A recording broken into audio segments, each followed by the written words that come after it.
Hello, and welcome back to the Project Seed Money podcast. My name is Sharissa Bradley, and I'm so excited to be joined today with author Tara Hodgson. Thank you so much for being here with us today. And I'm really excited to spend a little time with you today. Yeah, thanks so much for having me. Of course. So I wonder, have you always wanted to be an author? Yes, but I guess I never really thought it was a possibility.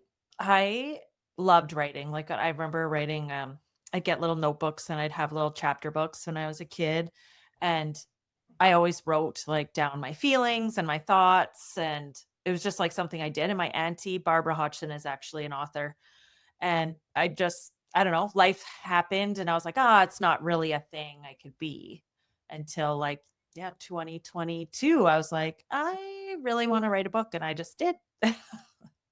That's amazing. So was there anything that kind of led up to you being like, okay, now I'm confident, or was there any sort of catalyst? I guess, yes. I just had this story, like it was burning inside me. I'm a teacher. And so, life, right? I didn't look at being an author as like a career. And so, I went to school, went straight to university, got a job at a university, started teaching, and, life just unfolds.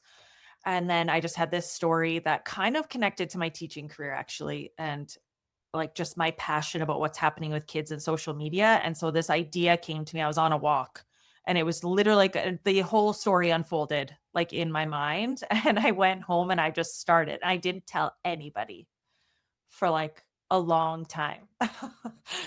And yeah, because I was like, I don't know if I could actually do this. And so yeah, it flew out of me.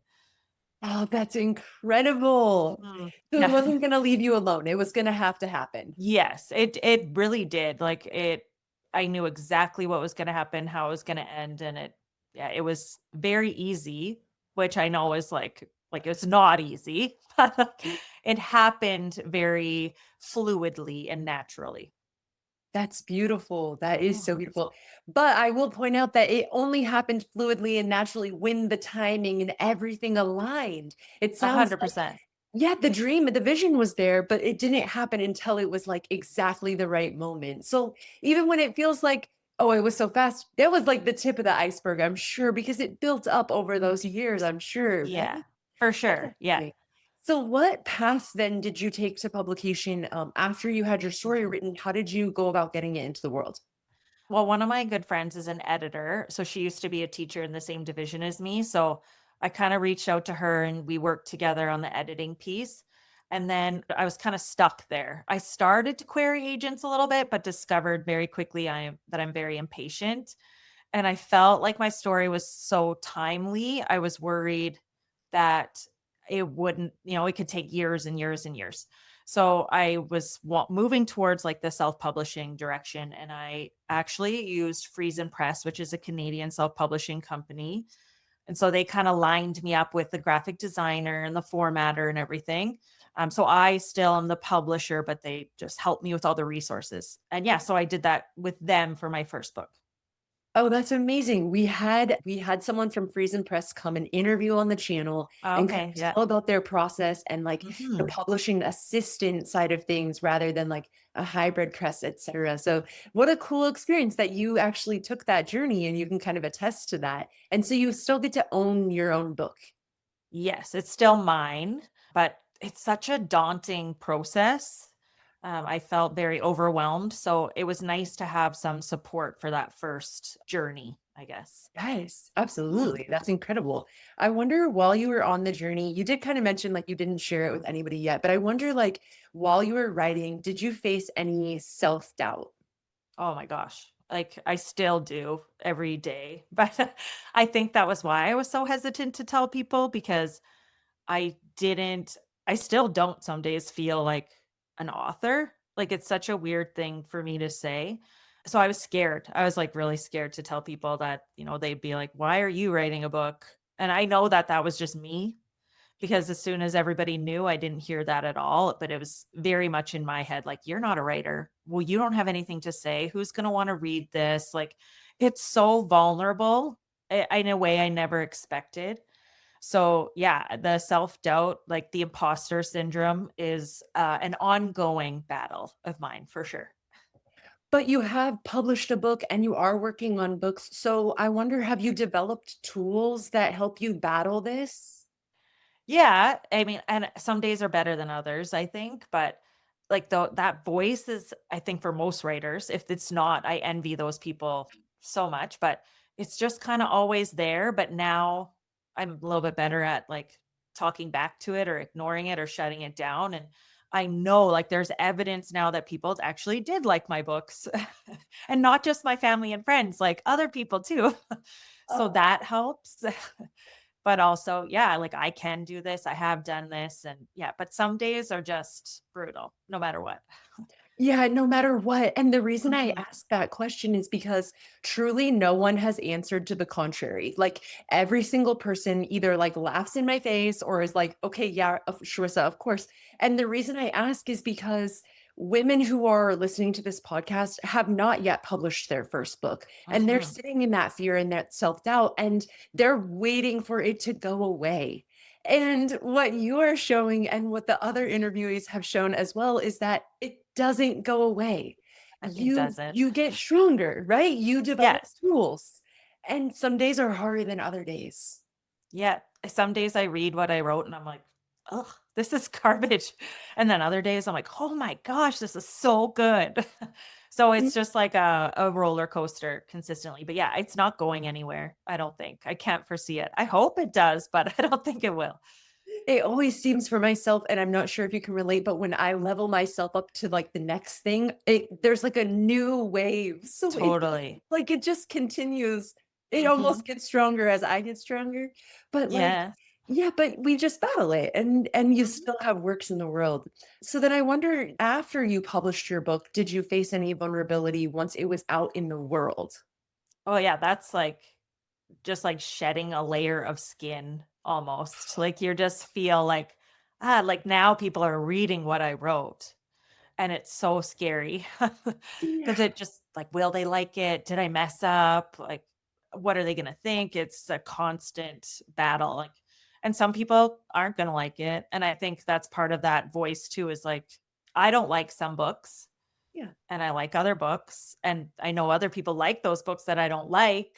So like, it's not for everybody, but it is, it's hard to develop that thick skin, I guess. Like it's definitely difficult for me, I know, but yeah, that vulnerability of letting people read what's like poured out of your soul is very heavy. Yes. Yes, even as fiction. So I've gotten Mhm. this answer from people who write memoirs and it's like my stories out in the world. So it's interesting to me to hear from a fiction perspective that even when it's fiction, it's not your own personal story. It's a story that you created and there's that still exists. But you're still writing and you're still doing this, right? Mhm. Yeah, I haven't I feel like I can't stop now Yeah. that I started. Yeah. I That's almost like I have too many ideas and I need to like pull myself back. So even though it's hard and even though, yeah, there's some days where you get like a review that's not great or whatever, and it sucks, I still like I can't stop. no, and thank goodness No. you don't because you write the coolest things. Like you're Oh, already, thank you. yeah, and it is so relevant to what our teenagers are Mhm. experiencing. As a mother of teens myself, I can relate and I can see that we need that type of work in the world so that we can have just so much more empathy and normal and like normalize our lives so that they can grow up in a more peaceful environment. So we all appreciate that. Yeah, thank you. Um, Yeah, for me, like, yes, it's fictional, but I saw a quote not long ago and it was like, we used to learn that fiction is fake and nonfiction is real. And it's like, that's not true. We learn through nonfiction through like information, and we learn through fiction through imagination. So, the purpose of my books and why I was so like just eager to get them out in the world is I want people to take something away from it. I want difficult conversations to happen. And you're in the trenches with the teenagers. My kids aren't yet teenagers, but I'm surrounded by them all day, every day. So there's a lot going on behind the scenes that we're not talking about. And I think people should be. Oh, I couldn't agree more. I absolutely Mhm. couldn't agree more. And that leads me perfectly to ask, where can people find you and where can people find your books? Yeah. So in Canada, I'm on Indigo online. and Amazon, and in the United States, Amazon and Barnes and Noble.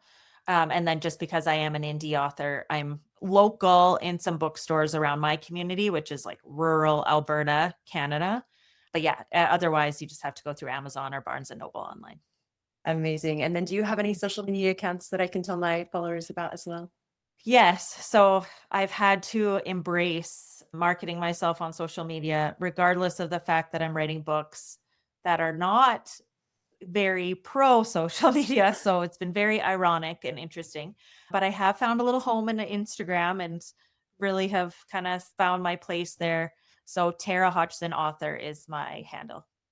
Beautiful. Thank you so much. I'll make sure to have the Yeah. links to everything in Thank the you. description. And I just have one last question. I wonder if you have any last advice that you can share to inspire my audience. Again, that's female authors, and they're just like struggling. They're on the fence. They need a little support. Yeah, I guess just do it regardless. Like, and you don't have to tell anybody at first. Like, that was kind of comforting for me to just like sit with my computer and there was no pressure. And I could just focus on getting my story out and saying what I needed to say. And the days where it was hard, I found that I had to force myself to just write something, write anything. And even though it was hard, I don't ever regret it. And there's always time too. So I have 2 little kids, I have a full-time job. I just made that time, even if it was just like half an hour in the morning before everybody woke up with my coffee. If it's really important to you, you'll find the time and it will be worth it to just do it. Oh, that is so relatable and so Mhm. helpful. Thank you so much, Tara. And thank you for spending a little time with me today. Yeah. Thank you so much. Thank you so much for joining me on another episode for Project Seed Money. Please don't forget to like and subscribe. It really helps the channel. And I will see you with another interview next week. Bye.